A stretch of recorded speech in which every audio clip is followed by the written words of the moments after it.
Hello बच्चों, तो आज के इस वीडियो में हम परिमेय संख्या का गुणा करना सीखने वाले हैं। उसके लिए यहाँ पर हमारे पास काफ़ी सारे सवाल भी दिए गए हैं। आप देख पा रहे हो। देखो, परिमेय संख्या का मतलब होता है बटे वाला संख्या। तो उसके लिए यहाँ पर सबसे पहला सवाल है 9/2 गुणा -7/3।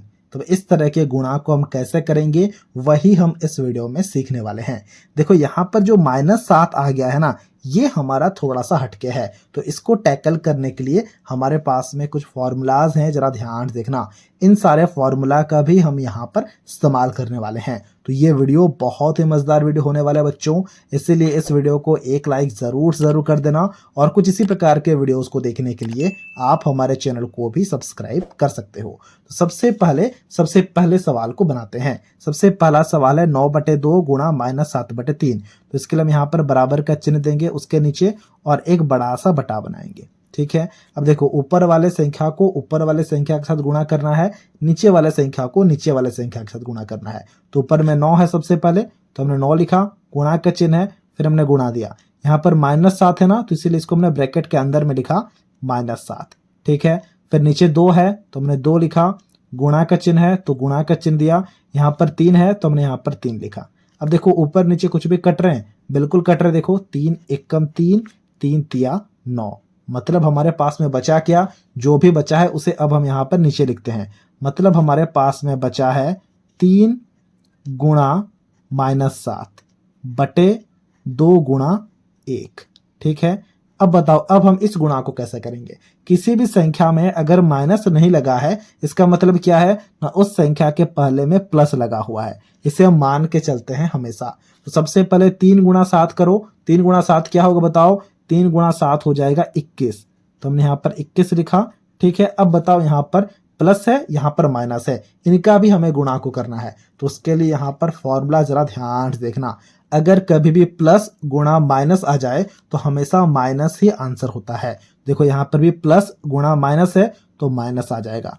3 गुणा 7 21 हो गया, प्लस गुणा माइनस माइनस हो गया, इस फॉर्मूला के हिसाब से। ठीक है। अब नीचे देखो क्या है, 2 गुणा 1, तो ये हमारे पास में 2 हो जाएगा। तो ये हो गया हमारा आंसर, -21/2 आ गया सबसे पहले सवाल का आंसर।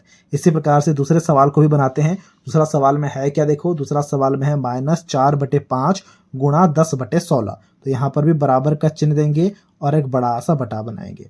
यहाँ पर -4 है तो -4 लिखेंगे, फिर गुणा का चिन्ह है, गुणा का चिन्ह देंगे। 10 है तो हमने 10 लिखा।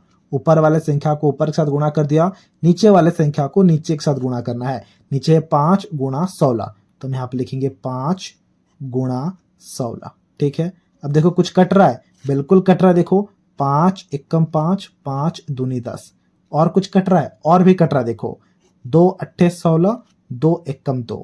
और कुछ कट रहा है, और भी कट रहा है। देखो, यहाँ पर 4 है और यहाँ पर 8 है, तो 4 एकम 4, 4 दूनी 8। लेकिन देखो, यहाँ पर माइनस का चिन्ह है, इसलिए यहाँ पर भी माइनस का चिन्ह हमें देना पड़ेगा। तो ऊपर में क्या बचा है ना, ऊपर में बचा है हमारे पास में -1 गुणा 1। देखो, -1 गुणा 1 बचा है, तो हम यहाँ पर लिखेंगे -1 गुणा 1। ठीक है। नीचे बचा है 1 गुणा 2, तो हम यहाँ पर लिखेंगे 1 गुणा 2।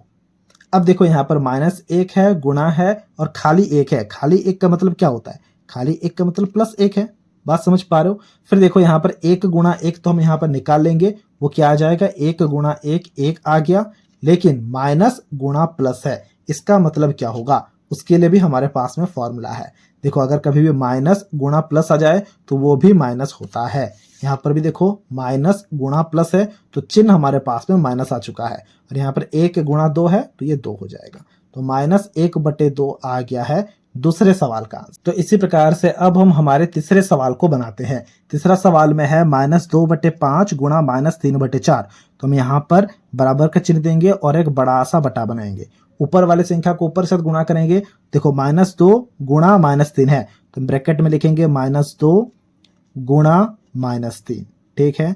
ओके। अब नीचे देखो क्या है, 5 गुणा 4, तो नीचे हम लिखेंगे 5 गुणा 4। अब देखो, यहाँ पर कुछ भी कट रहे हैं क्या, बिल्कुल कट रहे। देखो, 2 से आप इसे काट सकते हो, 2 एकम 2 होता है, तो हम यहाँ पर -1 लिखेंगे। ठीक है, क्योंकि माइनस लिखा गया इसलिए माइनस को भी लिखा। और 2 दूनी 4 होता है, तो बचा क्या, तो बचा है हमारे पास में -1 गुणा -3। तो हम यहाँ पर लिखेंगे -1 गुणा -3 बचा है और नीचे बचा है 5 गुणा 2। ठीक है, अब आप इन्हें गुणा करो। देखो 1 गुणा 3 क्या होगा, 1 गुणा 3 3 ही होगा। ठीक है, लेकिन फिर देखो माइनस है, गुणा है, माइनस है। अब हम क्या करेंगे, माइनस गुणा माइनस क्या होता है, उसके लिए हम यहाँ पर फॉर्मूला को देखेंगे। देखो जरा ध्यान से, अगर कभी भी माइनस गुणा माइनस आ जाए तो वो प्लस होता है, लेकिन प्लस गुणा माइनस माइनस होगा, माइनस गुणा प्लस माइनस होगा, लेकिन माइनस माइनस ही अगर गुणा में आ जाए तो वो प्लस हो जाएगा। तो यहाँ पर देखो माइनस और माइनस है तो ये प्लस हो जाएगा। ठीक है, फिर देखो 5 गुणा 2 तो ये 10 हो जाएगा। +3/10 का मतलब क्या होता है, प्लस को हम कभी भी लिखते नहीं है, तो सिर्फ और सिर्फ 3/10 ही आ जाएगा हमारा आंसर। तो ये था आज का वीडियो जहां हमने परिमेय संख्या को गुणा करना काफ़ी अच्छे से सीख लिया है। अगर आपको ये वीडियो अच्छा लगा है तो इस वीडियो को एक लाइक ज़रूर कर देना और कुछ इसी प्रकार के वीडियोस को देखने के लिए आप हमारे चैनल को भी सब्सक्राइब कर सकते हो।